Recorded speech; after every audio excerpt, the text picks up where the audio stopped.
Stories. Love stories.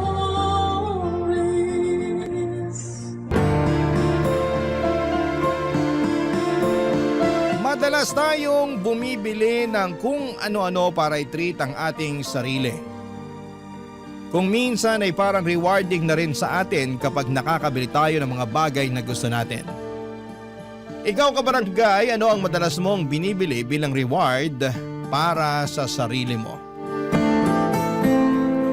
Dear Papa Dudut, magandang araw po sa inyo. Ako po si Zane at avid listener po ako ng Barangay LS sa YouTube man at sa Facebook. Nalaman ko po yung tungkol sa email address ng Barangay LS sa Facebook. Kaya po naisipan kong ipadala sa inyo ang kwento ng buhay ko kasama ang aking pinakamamahal na mama na si Mama Lydia. Ipagdarasal ko po na sana'y mapili po ninyo ang sulat kong ito. Sinabi ko na rin po kay Mama na magpapadala ako ng sulat sa inyo at natuwa si Mama noong sinabi ko yon. Matagal na po kasi naming pinapangarap na sana'y marinig namin yung kwento ng buhay namin sa radyo. Kaya't sobrang tuwa po namin noong nalaman namin ang tungkol sa email address ng Barangay LS. Si Mama nga po pala ay isang housewife. Pero noong pumanaw po si Papa ay talagang nakita ko kung gaano siya nahirapan. Si Papa po kasi lang ang nagtatrabaho noon para sa amin. At nang mawala siya, doon namin naranasan ang hirap ng buhay.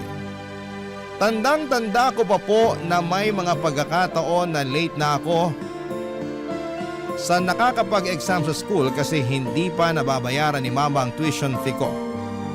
At may mga pagkakataon din na itlog na lang ang kinakain namin dahil kinakapos na kami sa budget. Nang mga panahon na yon, nangungutang na lamang si Mama sa mga kakilala niya para lamang makaraos kami. Pero sa kabila ng lahat ng yon ay nagbago ang aming buhay nang matanggap si Mama bilang isang government employee.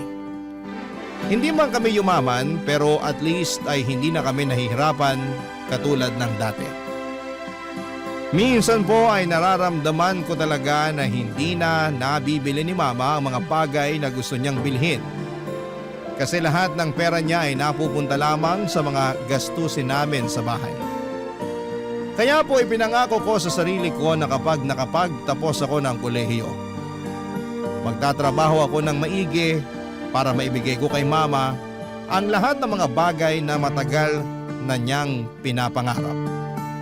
Ang pinakamalaking pangarap ko po talaga para kay Mama ay ang madala ko siya sa mga lugar na matagal na niyang gustong bisitahin. Bilang pasasalamat na rin sa lahat ng sakripisyo at pagmamahal na ibinibigay niya sa akin.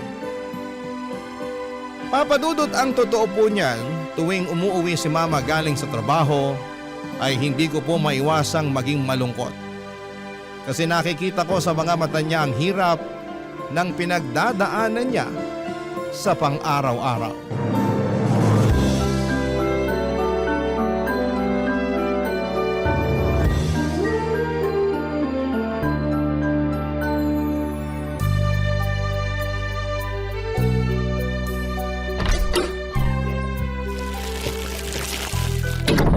Anak, pasuyo naman oh. Akin na po, Ma. Tulungan ko na po kayo. Ba't ang dami niyo naman yata ang pinamiling groceries? Natanggap ko na kasi yung sahod ko kaya ayan. Pinamili ko na rin dyan yung mga paborito mo. O nga pala, kumusta ka sa school kanina? Okay naman po. Medyo stressful lang kasi ang dami kong projects. Pero wala po akong hindi kakayanin basta para sa inyo. Naku, ang sweet-sweet mo talagang bata ka. Alam mo, ikaw ang dahilan kung bakit patuloy akong lumalaban sa buhay. Ang totoo po niyan, naaawa na po ako sa inyo kasi alam kong matagal nyo nang gustong mag-resign sa trabaho. Pero huwag po kayong mag-alala. Ilang taon na lang po at makakapagtapos na rin ako sa college. At kapag nangyari yun, ako na po bubuhay sa inyo. Promise mo yan ha? Syempre naman! O nga pala may gusto sana akong ipagtapat sa'yo. Ano po yun? Nagbabalak na akong mag-resign next month. Seryoso? Sigurado na po ba kayo dyan? Oo naman. Ang totoo niyan matagal ko na itong pinaghandaan. At sapat na rin yung naipon kong pera sa bangko. So ano pong balak niyong gawin? Magnenegosyo tayo. Anong klaseng negosyo naman?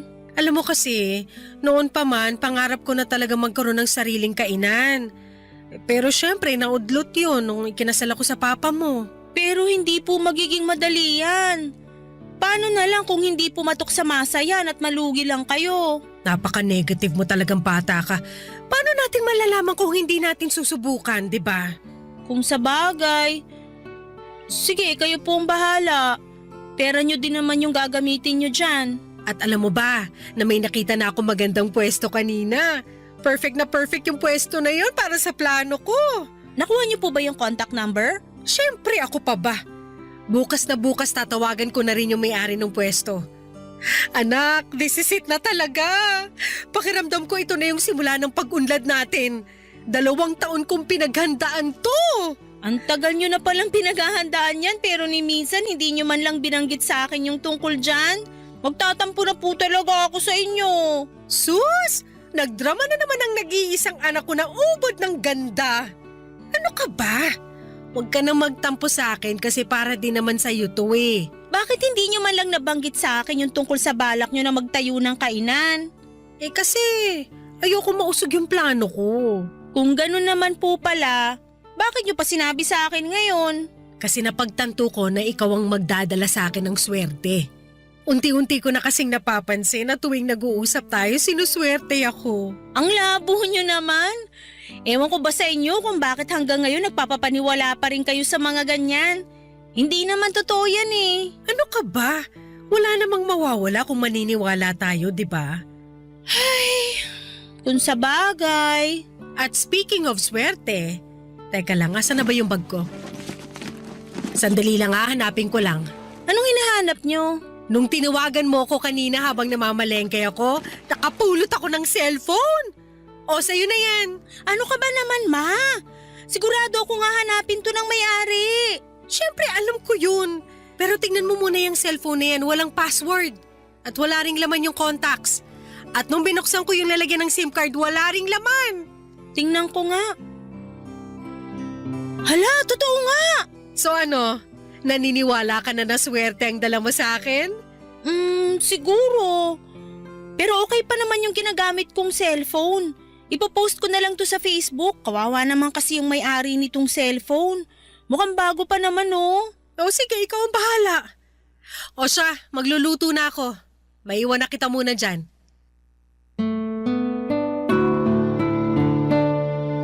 Habang nagluluto si Mama ng gabing yon ay naisipan ko pong i-post sa Facebook yung cellphone na nahanap niya.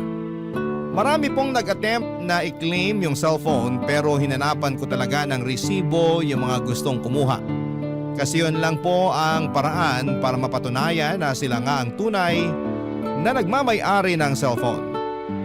Pero wala pong nakapagpakita sa akin ng resibo. Kaya hanggang ngayon ay nasa drawer ko pa rin yung cellphone. Anyway, Papa Dudut, sobrang mapamahiin po talaga si Mama. Naniniwala po talaga siya na tuwing tinatawagan ko siya ay sinuswerte siya. Natatawa at hinahayaan ko na lamang po si Mama sa mga gusto niyang paniwalaan kasi alam ko naman na harmless yon.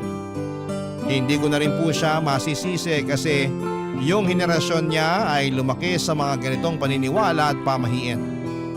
Hinahayaan ko na lamang po siya kasi wala naman pong masama sa mga pamahiin na gusto niyang paniwalaan niya. Kaya't iniintindi ko na lamang. At tungkol doon sa plano ni Mama makalipas ang ilang buwan, natuloy na po yung plano niyang mag-resign sa trabaho at tinuloy po niya yung pangarap niyang magtayo ng sarili niyang kainan sa pwestong nagustuhan niya. Tandang-tanda ko pa noong mga panahong yon ay hindi po sapat yung savings ni Mama para ipatayo ang kainan. At nagkautang pa po siya para lamang may patayo yung kainan. Pero sa kabila ng lahat ng hirap at sakripisyo ay nagbunga po ang lahat. Ang kainan po ni Mama ay nag-boom at mukhang hindi po nagkamali si Mama sa desisyon niyang iwanan ang trabaho niya bilang government employee para sa pagnenegosyo. Napakasaya po namin kasi talagang napatunayan ni Mama na kaya niyang magtagumpay sa sarili niyang diskarte at sipag. At kung akala nyo po na nabawasan na yung stress ni Mama simula nung nagnegosyo siya ay nagkamali po kayo. Mas lalo pong dumoble yung stress niya kasi may mga tao na siyang tinututukan at habang tumatagal ay dumadami din yung mga customers namin. Yung kainan po namin ay 15 minutes lang ang layo sa bahay namin. Kaya kapag wala akong pasok ay tumutulong ako doon. Kadalasan po ay tumutulong ako sa mga tauhan ni Mama na nagsiserve ng pagkain. Naglilinis ng mga mesa, nagwawalis at kung ano-ano pa. Aaminin ko na nakakapagod yung negosyo na yon pero masasabi ko rin po na worth it ang lahat ng pinagdaanan ni Mama para lamang maipatayo ang kainan namin, Papa Dudut.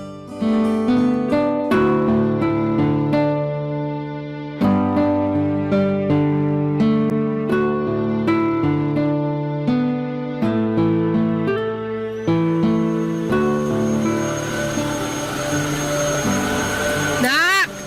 Ma, may sinasabi po kayo? Patayin mo nga muna yung vacuum. Ay, sandali lang. Patayin ko lang to. Pasensya na po, medyo maingay kasi tong vacuum eh. Ano ka ba naman? Ba't ka pa kasi nagba-vacuum dyan? Ipaubaya mo na yan sa mga tauhan natin. Hayaan nyo na po ako. Ito na nga lang yung matutulong ko sa inyo eh. Tapos pipigilan nyo pa ako. Ay naku, napakaswerte ko talaga sa'yo. Nako, ako po tong maswerte sa inyo kasi nagkaroon ako ng mama na sobrang sipag at madiskarte. Grabe, hindi ko akalain na darating yung araw na magkakaroon tayo ng sarili nating negosyo. At take note, nabayaran ko na rin lahat ng inutangan ko para lang maipatayo tong kainan natin. Salamat sa Diyos. Sana magtuloy-tuloy na talaga to. Ay naku, sigurado yan. Ikaw lang ang lucky charm ko eh. Ay, ayan na yung delivery ko. Nagdilang anghel ako. Ito ang isa pang swerteng dumarating. Sandali lang naka, diyan ka lang. Ano ba kasi yan? 700, 800, o ayan. Thank you! Ano ba yung in-order mo, ma? Umorder ako ng pampaswerte online para dito sa kainan at para na rin sa bahay natin. Patingin nga. Magkano ba to? 800? Ano ba yan? Ang mahal naman nito. Mura na nga yan eh. Alam kong malaki na po yung kinikita nyo ngayon dito sa kainan. Pero magdahan-dahan naman po kayo sa paggastos. Uy, alam mo ba na galing pa to ng China? Sa tingin mo, bakit sinuswerte yung mga Chinese pagdating sa negosyo? Nang dahil dito. Ang dami kong nabasa online na effective daw to. O ito, iuwi mo yan sa bahay at isabit mo yung mga yan sa sala natin, ha? Para mas lalo tayong swertehin. Tingnan nyo nga to, oh. Mukhang mumurahin. Mukhang na-scam po kayo eh. Ano ka ba, hindi scam yan? At gaya nga ng sabi ko sa'yo noon, wala namang mawawala kung susubukan natin, di ba? May nawala po sa inyo. Nawala po yung 800 pesos na pinambayad nyo sa walang kwentang pampaswerte na to. Ang bilis nyo naman magpaloko. Nga pala, hindi naman po kayo nag-online shopping dati ah. Sigurado ako na may nagturo sa inyo kung paano mag-online shopping. Oo, tinuruan ako ng isang tauhan natin dito sa kainan. At isa pa, ayusin mo yung tono ng pananalita mo sa akin, ha? Hindi ko na nagugustuhan yung tabas ng dila mo. Pasensya na po kayo. Yung sa akin lang naman, sana wag niyo naman sayangin yung pera niyo sa mga walang kwentang bagay. Kaya dumadami yung mga manloloko kasi dumadami na rin yung mga nagpapaloko tulad niyo. Kung makapagsalita ka, akala mo ang laki-laki ng ambag mo sa pagpapatayo ko nitong kainan. Hoy Zane, ipapaalala ko lang sa'yo na tinaguyod kita ng mag-isa. Tapos ngayon pagsasalitaan mo pa ako ng ganyan? Ma, sana wag niyo naman masamain yung mga sinasabi ko sa inyo. Opo, alam ko yung mga sakripisyo at hirap na pinagdaanan nyo simula nung namatay si Papa. At hindi ko po nakakalimutan yon. Pero yung sa akin lang naman, malulugi po ang negosyo natin kung patuloy kayo na mag-order ng kung ano-ano online. Ilang taon ako nagpakapagod sa trabaho. Ni halos wala na nga ako nabili para sa sarili ko kasi yung perang kinikita ko ay napupunta lang sa lahat ng mga gastusin natin. Tapos ngayon na may nabili na ako para sa sarili ko, pagagalitan mo ko? Sorry po. Hindi po yun ang intensyon ko. Pero yun yung nararamdaman ko eh. Pakiramdam ko pinagmamalupitan mo ko. Baka pagtanda ko tuluyan mo nang makalimutan na nanay mo ko. At basta-basta mo na lang akong dadalhin sa home for the aged. Ma, I'm sorry na nasaktan ko po kayo. Huwag kayong mag-isip ng ganyan. Hindi po mangyayari yun. Yung sa akin lang naman, ayoko mawala sa inyo yung negosyong pinaghirapan nyo. Hindi mo kasi ako naiintindihan. Bata pa lang ako, laki na ako sa hirap. At ngayon lang ako nagkakaroon ng pagkakataon na bilhin yung mga gusto kong bilhin. At ayoko po na maranasan nyo pa uli yung hirap na yon. Kaya ako nga kayo pinagsasabihan eh. Pasensya na po talaga at napagtaasan ko kayo ng boses. Aaminin ko po na nagkamali ako doon. Ewan ko sa'yo. Huwag na po kayong magtampo. Patawarin nyo na ako, please. Masisisi mo ba ako? Talaga naman nakakatampo yung pasagot-sagot mo sa akin kanina eh. Sorry na po talaga. Oo na. Ha? Oo na, pinapatawad na kita. Sabi ko na nga ba, hindi nyo ako matitis eh. I love you, Ma. I love you too. Pero sa susunod na sagutin mo pa ako, sasampalin na talaga kita.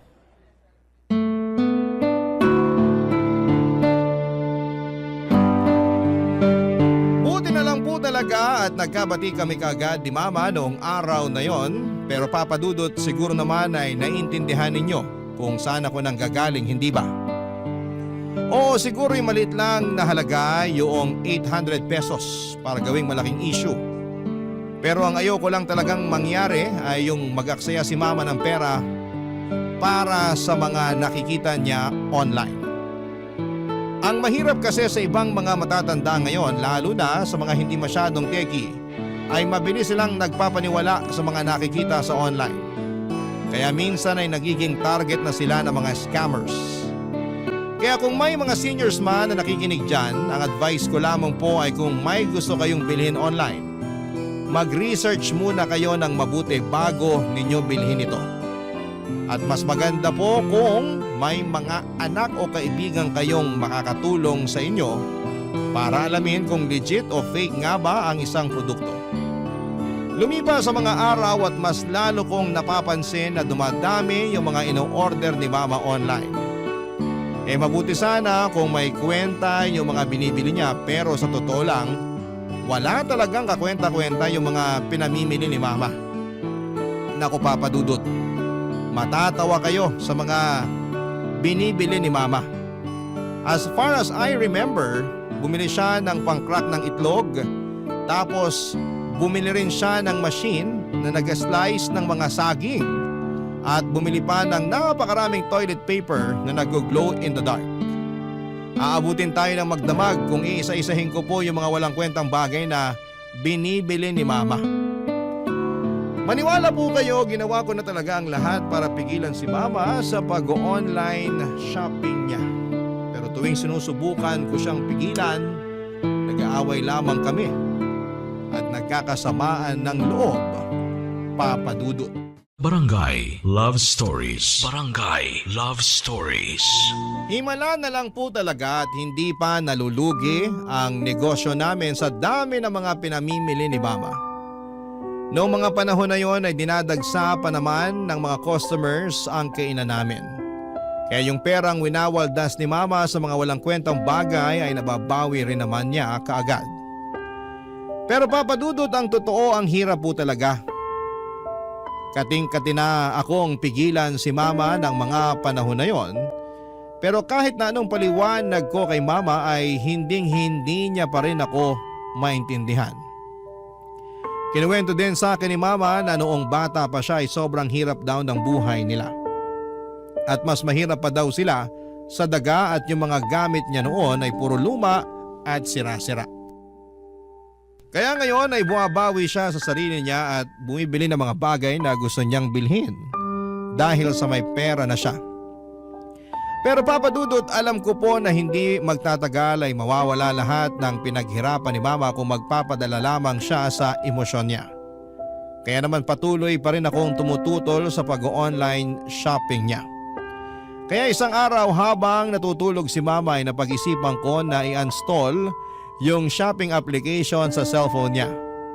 Noong nagising po siya ay nataranta siya at nagsisigaw kasi wala na raw yung application. At nagpanggap ako na wala akong alam sa mga nangyari. At nagsinungaling ako kay Mama at sinabi ko sa kanya na may virus ang cellphone niya. Pero tuso po si mama kasi noong araw na yon ay pumunta siya sa paggawaan ng cellphone at nagpatulong siya sa mga technician para ma-install muli yung shopping application sa cellphone niya. At nung mga sumunod na linggo ay palala ng palala at pamahal ng pamahal yung mga pinamimili ni mama online. Dumating na sa puntong bumili siya ng flat screen TV kahit maayos pa naman ang TV namin.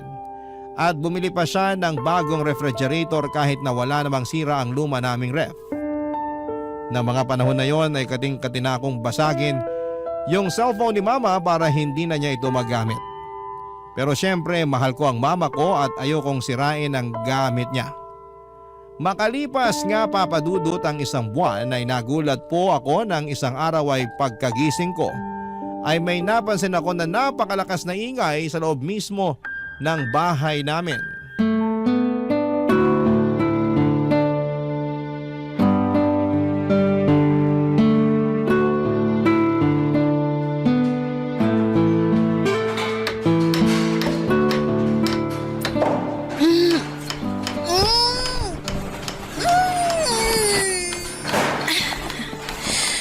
Ano ba naman yan? Ang ingay! Storbo talaga oh. Matutulog pa yung tao eh. Oh, ma! Ba't andito ka? Di ba dapat nasa kainan kayo? Ay, yung kainang pinaubaya ko na muna sa isang staff natin. Pero huwag kang mag-alala, mapagkakatiwalaan naman yun eh. Sigurado ka ba, ma?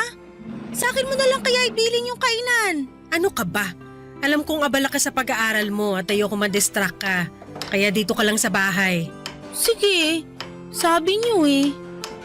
Nga pala ma, ba't ang ingay dito? Teka lang, sino yung mga lalaking yon? Ba't ang dami nila? Ay oo nga pala, sila yung kinuha ko para doon sa kwartong ipapagawa ko. Kwarto? Dalawa na nga lang tayo dito sa bahay tapos magpapagawa pa kayo ng isa pang kwarto? Ano yan, kwarto para sa mga bisita? Hindi! Kwarto yan para sa mga parcel ko. Teka nga! Ano? Uminahon ka nga. Sabihin niyo sa akin na nagbibiro lang kayo, ma. Mukha ba akong nagbibiro?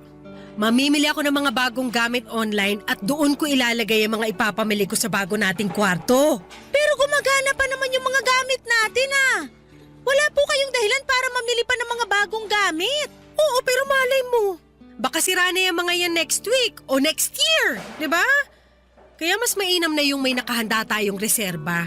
At para hindi nakakalat dito sa bahay yung mga o-ordering ko, nagpagawa na ako ng kwarto.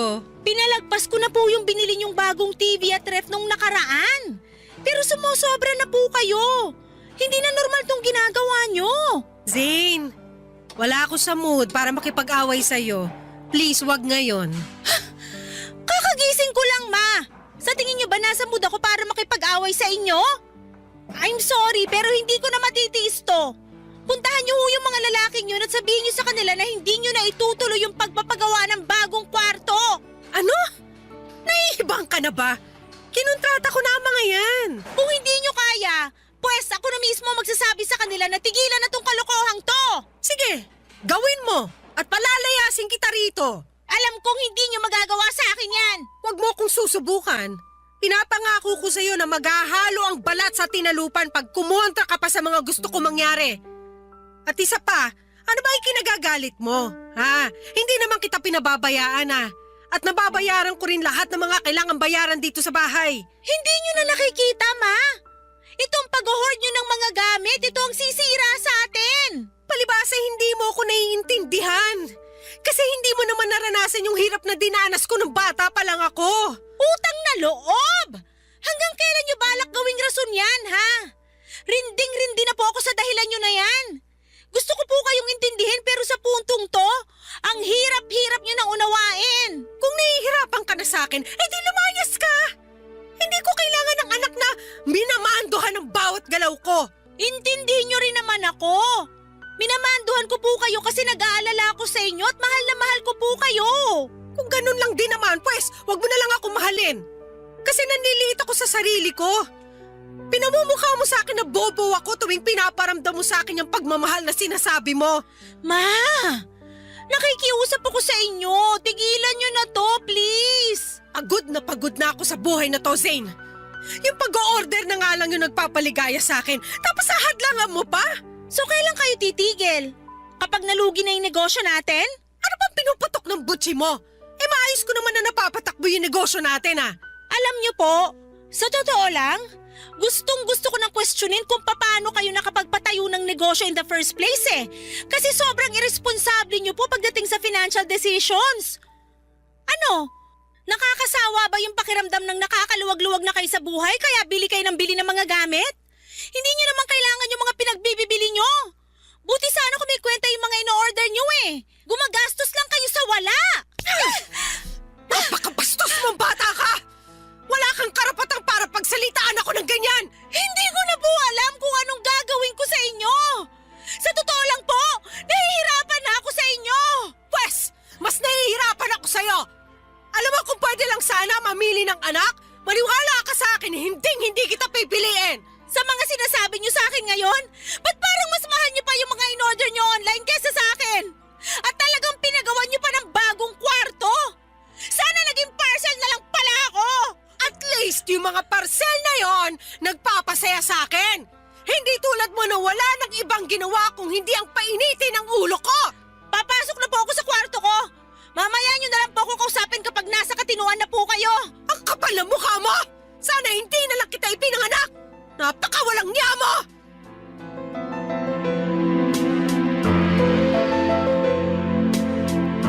Hanggang ngayon ay sobrang nakokonsensya pa rin ako sa kung papaano ko sinagot si Mama noong araw na yon. Nagdilim lang po talaga ang paningin ko at hindi ko na napigilan ang sarili ko noong nalaman ko na nagpagawa si Mama ng kwarto para sa mga parcel niya. Hindi ko matanggap na patuloy pa rin siyang nagbubulag-bulagan sa pagiging hoarder niya, Papa Dudut.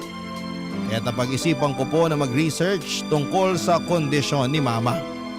Nang tinignan ko sa internet ay napag-alaman ko na ang tawag pala sa kalagayan ni Mama ay hoarding disorder at isa itong mental health condition. At alam ko rin po na kapag sinabi ko kay Mama na kailangan niya nang magpatingin sa isang professional ay hinding-hindi siya papayag. Kaya hindi na ako nag-abala na sabihin kay Mama na may mental illness siya. Gulong-gulo din po ako noon dahil nagsisimula ng humina ang kita namin sa kainan. Sa totoo lang ay normal naman sa negosyo magkaroon ng mga panahong matumal ang benta at hindi sana yon magiging malaking problema pero naging malaking problema siya dahil umabot na sa puntong nangungutang na si Mama ng pera para lamang makapag-online shopping. Doon ko po talaga napagtanto kung hindi ako kikilos at kung hindi ko tutulungan si Mama natigilan ang bisyo niya sa pag-o-order ng mga gamit online ay pareho kaming pupulutin sa kangkungan. Kaya hindi na po ako nagdalawang isip na gumawa na ng paraan para maagapan ang sitwasyon bago pa ito lumala. Isang araw ay pumasok po ako sa kwartong pinagawa ni Mama at pagbukas ko ng pinto ay nakita ko ang mga parcel na nakatambak. Ang mas nakakapanlumo pa dyan, Papa Dudut, ay madami pang parcel na hindi nabubuksan ni Mama. Sobrang bigat po ng pakiramdam ko ng araw na yon. Pero alam ko na kailangan ko itong gawin hindi lang para sa negosyo namin, kundi para na rin sa kapakanan ni Mama, Papa Dudut.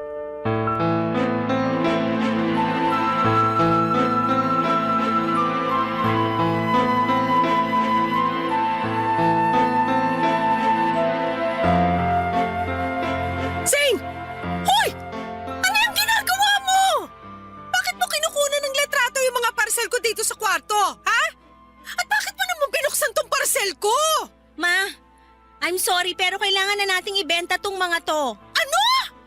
Hindi! Hindi ako makakapayag! Alam mo, ikaw masyado ka na nangingialam sa mga gamit ko. Bakit? Ni minsan ba pinakialaman ko yung mga gamit mo? Ha? Unti-unti nang dumadami yung mga pinagkakautangan nyo dahil sa bisyo nyo.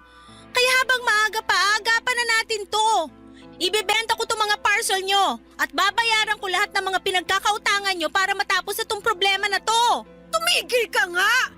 Oo, aminin ko, may mga pinagkakautangan ako dahil matumal yung benta ng kainan ngayon. Pero makakabangon din tayo. Kapag dumami na ulit yung mga customers natin, mababayaran ko rin lahat ng utang ko. Maniwala ka! Marami kayong pinagkakautangan hindi dahil matumal yung benta ng kainan. Kung hindi dahil dyan sa bisyo nyo sa pag-online shopping. Paano kung matatagalan pa bago makabangon yung kainan, ha? Ano, aantayin nyo pa ba na tamaan kayo ng kidlat bago nyo maisipang magdasal? Hindi na! Ako na mismo ang puputol sa bisyo nyo.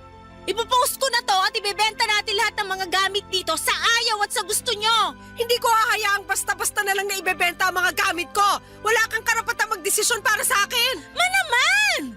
Ito na yung pagkakataon para mabayaran mo na lahat ng mga utang mo. At isa pa, masisira lang po itong mga in-order nyo kasi hindi nyo naman ginagamit eh. Yung iba nga dito ay hindi nyo pa nabubuksan. Hindi mo ko naiintindihan, Zane.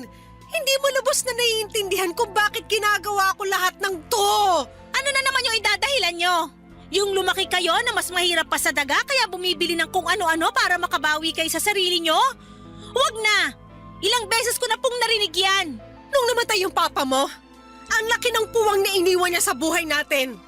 Hindi nga ako nagkaroon ng pagkakataon man lang para pagluksaan yung pagkamatay niya.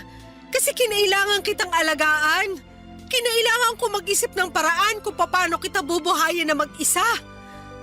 At nang dahil doon, hindi na ako nagkaroon ng pagkakataon para isipin ko man lang yung sarili ko. Tapos ngayon ay pagkakait mo sa akin, yung pagkakataon na unahin ko naman ang sarili ko. Hindi ko akalain na darating yung araw na ipagdadamot ng sarili kong anak. Yung pagkakataon na maging masaya ako. Ma, sobrang unfair nyo naman po. Alam nyo naman kung gaano ko kayo kamahal, di ba? Oo, pero nak, pakiusap, wag mo nang ibenta to mga gamit ko.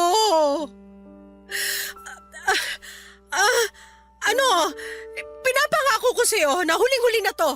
Hindi na ako mag-order ng kung ano-ano online. Pangako sa'yo yan. Sigurado na ba yan? Oo naman. O, eto yung cellphone ko. Gawin mo na kung anong gusto mong gawin dyan. Maniwala kayo sa akin. Para sa inyo rin tong gagawin ko. Bakit? Anong balak mong gawin? I-delete ko na po yung account nyo kung saan kayo namimili ng mga gamit. Ha? Sobra naman ata yan, nak. Dapat nga matagal ko nang ginawa to eh. Baka naman... Ano? Baka naman pwede mo akong pagbigyan. Huli na talaga to. Naman! Please. Isang order na lang talaga. Sige na naman, payagan mo na ako. I'm sorry po, pero hindi pwede. O ayan, na-delete ko na rin yung account nyo sa wakas. Eto na po yung cellphone nyo. Nakakapanghinayang naman. Tingnan nyo nga itong mga gamit nyo sa kwarto na to. Kung may dapat man kayong panghinayangan, yun eh yung pera na nasayang sa kaka-online shopping nyo. O na, sige na. O ba't kanya ka makatitig sa akin? Ma, wag na wag po kayong magkakamali na gumawa ng bagong account. Sinoli ko po sa inyo yung cellphone nyo. Wag nyo naman sanang sirain yung tiwalang binibigay ko sa inyo. Oo na. Pangako hindi na ako gagawa ng account. At parang awa nyo na. Sana bayaran nyo na po yung mga pinagkakautangan nyo kapag nakaluwag-luwag na kayo. Huwag ka mag-alala, ako nang bahala dyan. Sigurado naman ako na makakabangon din yung kainan eh. Sana nga talaga. Pero di bale, ang mahalaga ngayon hindi na uli kayo makakapag-order ng kung ano-ano online. Nga po pala, siguro mas makakabuti kung gawin na lang nating guest room tong kwarto na to. Sayang naman po kung gagawin nyo lang tong bodega, di ba? Pero gusto kong nakikita yung mga pinamili ko sa kwarto na to. Ma, sana wag niyo masamain tong sasabihin ko sa inyo, ha? Ay, ayaw ko na sanang sabihin to eh. Pero mukhang wala na akong choice. Bakit? Ano ba yun? Yung pag-hoard nyo kasi ng gamit. Sa tingin ko hindi na normal yon. At pakiramdam ko makakatulong kung pupunta tayo sa doktor. Hoy Zane! Namimili ako ng mga kung ano-ano pero hindi ako baliw! Kalimutan nyo na lang po yung sinabi ko. Baka kung saan pa mapunta tong usapan na to. Tulad ng inaasahan ko ay nagalit si mama noong sinabi ko sa kanya na isang mental illness ang pag-hoarding ng gamit. Pero makalipas ang ilang araw ay napansin ko na palagi nang nakatutok si mama sa negosyo namin. Pero tuwing nasa bahay siya ay napapansin ko rin na parang hindi siya mapakali, Papa Dudut. Minsan ay nakikita ko sa mga mata at kilos niya na miss na niya yung pag-online shopping. Naiintindihan ko naman si mama at medyo nakukonsensya din po ako na dinilit ko yung account niya sa shopping app. Kasi alam ko kung gaano siya kasaya kapag nakakapamili siya ng mga gamit niya. Pero alam ko rin naman na ginawa ko yon para sa ikabubuti niya.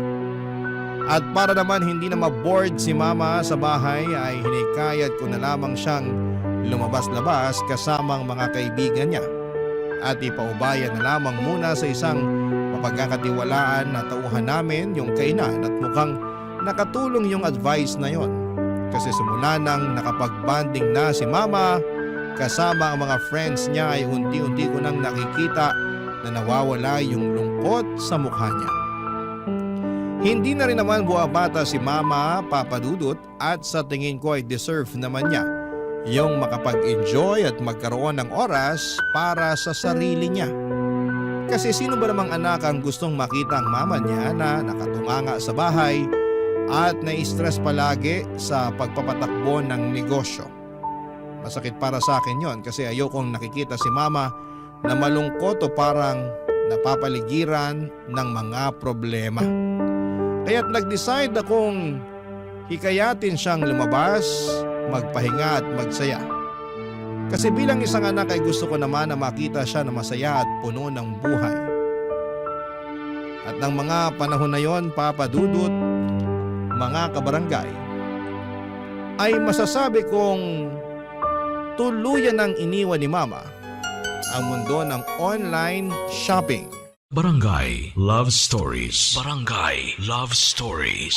Habang tumatagal ay mas lalong lumaki ang social circle ni mama at marami na rin siyang nakikilalang ibang tao at masaya ako para sa kanya. Kasi nakikita ko sa Facebook na nagsisimula na siyang mag-ballroom dancing at palagi silang nagkakasiyahan ng mga kaibigan niya. Sabi nga ni mama sa akin ay hindi siya masyadong lumalabas o gumagala noong buhay pa si Papa. Kaya natuwa ako na kahit papaano ay nagagawa na niyang makapag-enjoy at mag-explore ng mga bagay na hindi niya nagagawa noon. Pero Papa Dudut, hindi ko akalain na hindi pa pala tuluyang nakawala si mama sa mundo ng online shopping. Isang araw pagkatapos ko ng klase, dumiretso ko sa kainan namin at doon ko napansin na may mga nakatambak na mga parcel sa loob ng stock room. At doon ko rin nalaman na inuutusan pala ni mama yung isa naming tauhan para mag-order ng kung ano-ano online para sa kanya. Galit na galit ako noon. Pakiramdam ko ay parang trinaydor ako ni mama. Kaya't sobrang nanlumo ako. Hindi pa nga kami ganap na nakakabangon mula sa mga utang at ngayon ay nag-o-order na naman siya. Sinabihan ko yung tauhan namin na huwag papayagan si mama na mag-online shopping. At sinunod naman niya ako. Pero tulad ng inaasahan ko ay nag-away na naman kami ni mama noong pinagbawalan ko yung tauhan namin na tulungan siya sa pag-online shopping. Pero hindi ko po akalain na mas malaki pa pala ang problema na haharapin ko. Isang gabi ay napansin ko na may kaibigan si mama na dumalaw sa bahay namin.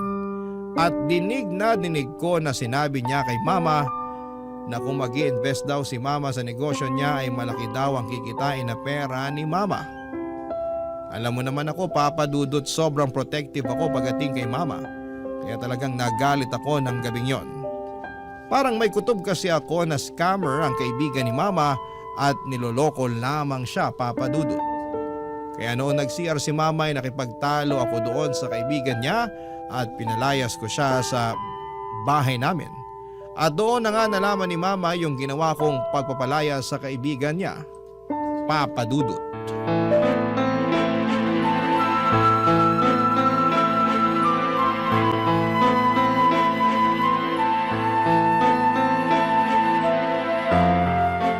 Zane, asan na yung si Yung kaibigan niyo po na inaalo kayo mag-invest sa negosyo niya? Pinalayas ko na. Ano? Bakit mo naman ginawa yun? Hindi pa ba malinaw sa inyo na niloloko lang kayo nung tao na yon? Manaman, tama na. Hindi nyo na nga tinigilan yung pag-online shopping tapos ngayon magpapaloko na naman kayo? Kailan po ba kayo matatauhan? Yung taong tinatawag mong manloloko, yung taong pinalayas mo, kaibigan ko yun! Napakawalang modo mo! Wala na ako mukhang may aharap sa mga kaibigan ko nang dahil sa ginawa mo! Pwes, kung ganong klaseng tao lang din naman ang magiging kaibigan mo, di bali na lang. Alam mo, hindi na kita maintindihan! Hindi ba't ikaw itong humihikayat sa akin na lumabas-labas kasama ng mga kaibigan ko? Pinayagan na nga kitang i-delete yung account ko sa shopping app, di ba? Ipapaalala ko lang po sa inyo na never kayong tumigil sa pag-online shopping. Kung hindi ko pa nakita yung mga nakatambak na parcel sa stockroom ng kainan natin, hindi ko pa malalaman na inuutusan nyo lang pala yung isa sa mga tauhan natin na mag-order para sa inyo. Benta ng kainan yung ginamit ko para pambili sa mga parcel na yon. Hindi ako naniniwala sa inyo. Sigurado ako na nangutang na naman kayo para lang matustusan yung bisyo nyo. Tumigil ka na nga!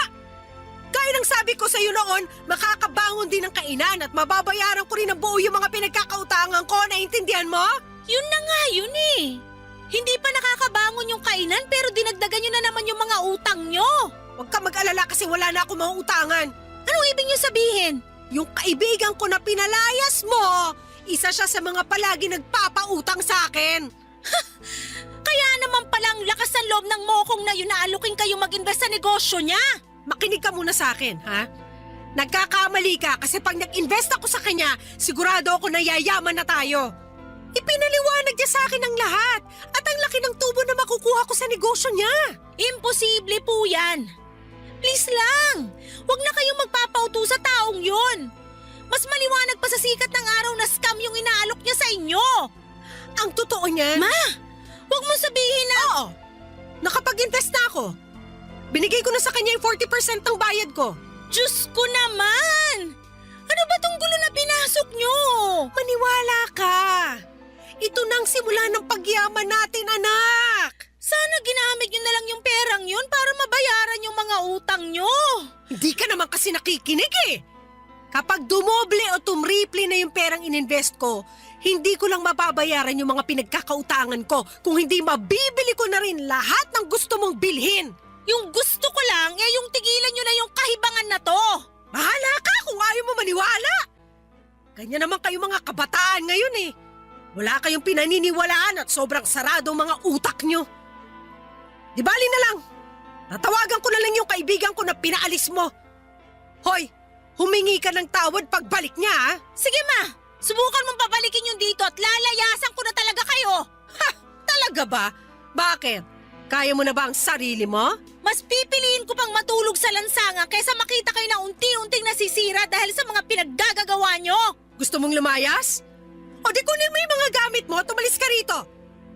Kung tutuusin, mas mabuti nga kung lumayas ka ngayon mismo eh. Nang sa ganoon, hindi ka na makita ng kaibigan ko pagbalik niya rito. Nakakahiya yung ginawa mo sa kanya. Mukhang nakapagdesisyon na nga kayo. Hindi niyo po alam kung gaano kasakit para sa akin na makita na unti-unti niyo sinasayang ang lahat ng mga pinagpaguran niyo. Gusto mo malaman kung anong sayang? Yung pagpapaaral ko sa'yo. Kasi lumalaki kang bastos at walang modo. Sana lang talaga, wag dumating yung araw na magsisi kayo pero huli na. Kung may pinagsisisihan man ako, yun na yung naging anak pa kita. Namimihasa ka na sa pambabastos mo sa akin?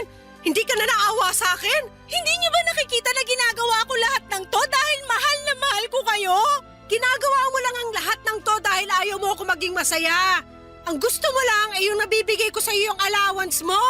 Ganun ba talaga kababaw ang tingin niyo sa akin? Oo! Kasi kung mahal mo ako, hindi mo ako pagbabawalan sa mga bagay na nakakapagpasaya sa akin. Ayoko na po. Wala nang patutunguhan tong usapan na to.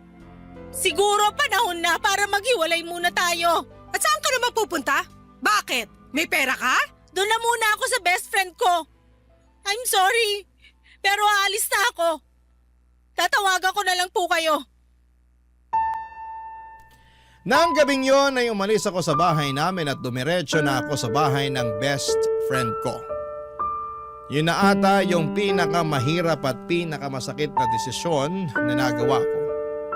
Yung iwanan si mama, pero ang sakit din na kababae kong tao ay hinayaan lamang ako ng nanay ko na umalis at iwanan siya.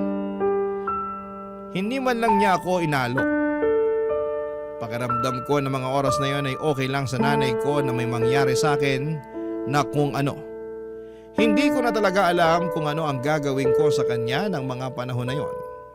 At naisip ko na baka kung magpapakalayo-layo ako ay matatauhan si mama at baka tigilan na niya ang mga hindi tamang ginagawa niya. Lalo na ang paggastos ng pera sa mga walang kwentang bagay. Buti na lamang papadudot at taus puso akong tinanggap ng best friend ko sa bahay nila. Dumaan ang mga araw na nanghihiram na lamang ako ng pera sa kaibigan ko na yon para may pangbaon ako. Mabuti na lamang at hindi pa due yung tuition ko noon kasi kung hindi baka hindi ko napanindigan yung desisyon kong layasan si mama. At kahit wala na ako sa bahay namin ay patuloy pa rin akong nagtitext at tumatawag kay mama. Pero hindi siya sumasagot at palagi niyang pinapatay ang tawag ko. Okay lang sa akin yon kasi at least alam ko na ligtas si mama at wala akong dapat na ipag-alala. Kasi napapatay niya pa yung mga tawag ko. Pero syempre kahit na gano'n ay hindi ko pa rin maiwasang mag-alala. Minsan ay gusto ko nang umuwi pero pinipigilan ko ang sarili ko. Sabi ko sa sarili ko ay hindi ako uuwi hanggat hindi nagbabago si mama. At tuwing wala akong pasok ay dumadaan na lamang ako sa kainan namin at doon ako nagtatanong sa mga tauhan namin tungkol kay mama. Ang sabi nila ay okay naman daw si mama at wala naman daw akong dapat na ipag-alala. Pero isang araw ay tinawagan ako ni mama at pinapauwi na niya ako. Kaya nagpasalamat ako sa best friend ko na pinatuloy niya ako sa bahay nila. At nung umuwi na ako sa bahay namin ay doon ko nalaman ang tunay na kalagayan ni mama, Papa Dudut.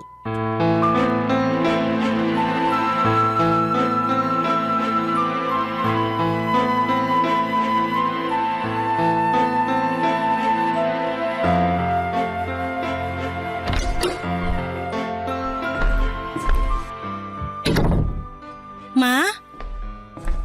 Zane, anak! Anong nangyari? Ba't kayo umiiyak? Yung perang ininvest ko, wala na.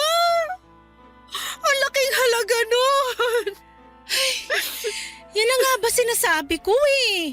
Patingin ako ng cellphone nyo. Eto, Pambihira! Wala na! Binlock na kayo nung mokong na yon. pati yung iba pa mga kaibigan namin, hinikayat niya rin na mag-invest sa kanya, tinakbuhan niya rin. Ano nang gagawin natin? Huwag niyo na muna pong isipin yon. Baka mas lalo kayong ma-stress.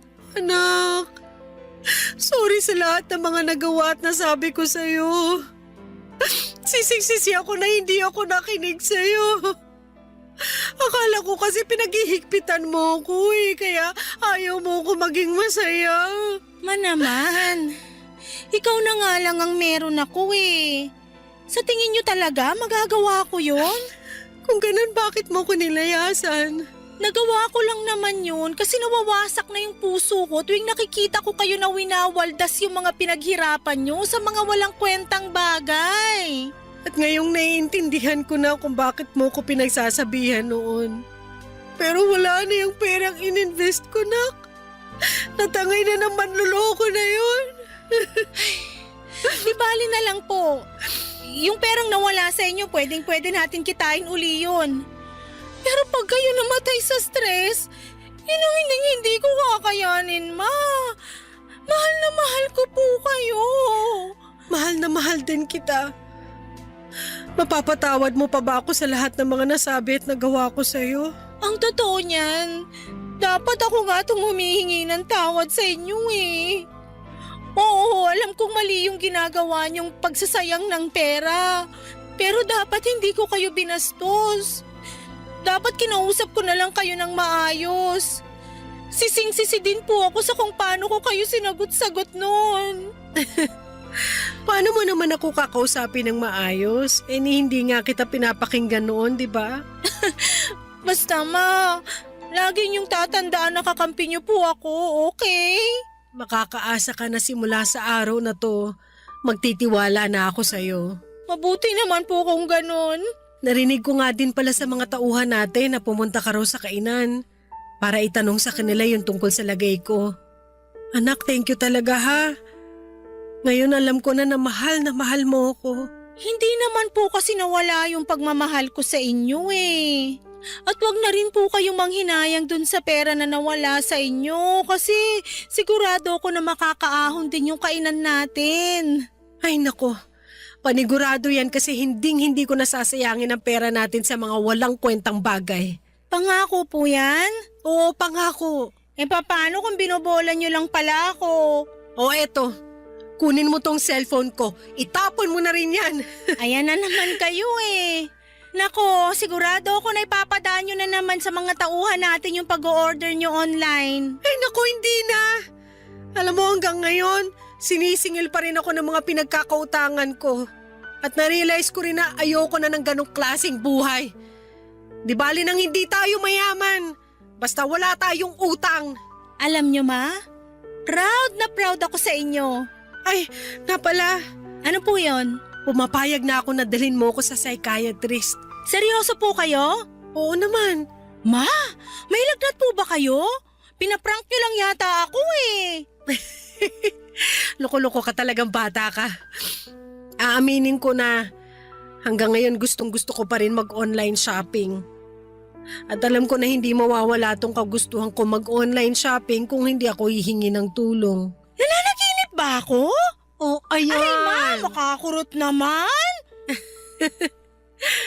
Buo na ang desisyon ko na magpatingin sa psychiatrist.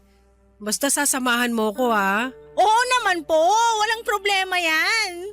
Alam mo ba, nung nawala ka, narealize ko rin na ang lungkot pala ng buhay ko. Hindi ko kakayanin kung wala ka. Kaya wag mo na akong iiwan, ha? I'm sorry po kung nagawa ko yun.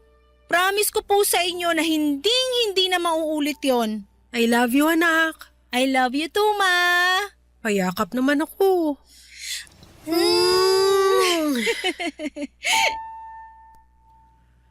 Papadudod, sigurado po akong yun na yung pinakamasayang araw sa buhay ko dahil alam ng Diyos na wala na akong ibang hiling kundi ang magbago si mama at matauhan siya sa pagwawaldas ng pera niya sa mga walang kwentang bagay.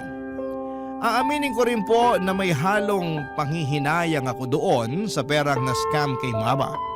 Pero hinayaan na lang namin yon kasi ayaw ko nang ma-stress si mama at karma na lamang ang bahala doon sa manloloko niyang kaibigan. Iniisip ko na lamang na at least ay natauhan na si mama pagkatapos niyang ma-scam. At ngayon po ay okay na kami ni mama at unti-unti nang nakakabangon ang kainan namin. Mas nagiging maingat na si mama sa paggastos at sa tulong ng psychiatrist, mas naintindihan na ni mama kung bakit siya nag-hoard ng mga gamit at natutunan na niya kung paano iwasan at kontrolin ang nararamdaman niya. Lalo na yung hilig niya sa pag-online shopping. At dahil na rin sa tulong ng psychiatrist ay tuluyan ang iniwanan ni mama ang mundo ng online shopping. At abala na si mama ngayon sa pagbayad doon sa mga pinagkakautangan niya. Proud na proud po talaga ako sa character development ni mama. At pinangako ko rin sa sarili ko na kapag nakapagtapos na ako ng pag-aaral, magpo-focus ako sa kainan namin at sisikapin ko na mapalago ito ng maayos. Nga po pala papadudot, lilinawin ko lang. Hindi ko po sinasabi na masama yung pag-online shopping ha, pero gaya nga noong narinig kong quote, too much of everything is bad. Kaya para sa mga kabarangay ko na nakakaranas ng pinagdaanan ni mama, ang advice ko lamang po, kung napapansin ninyo na parang nag-hoard na kayo ng gamit, seryosohin nyo po ito. Hindi po ito simpleng hobby lang kundi isang seryosong kondisyon na pwedeng makaapekto sa mental health, and financial situation ninyo.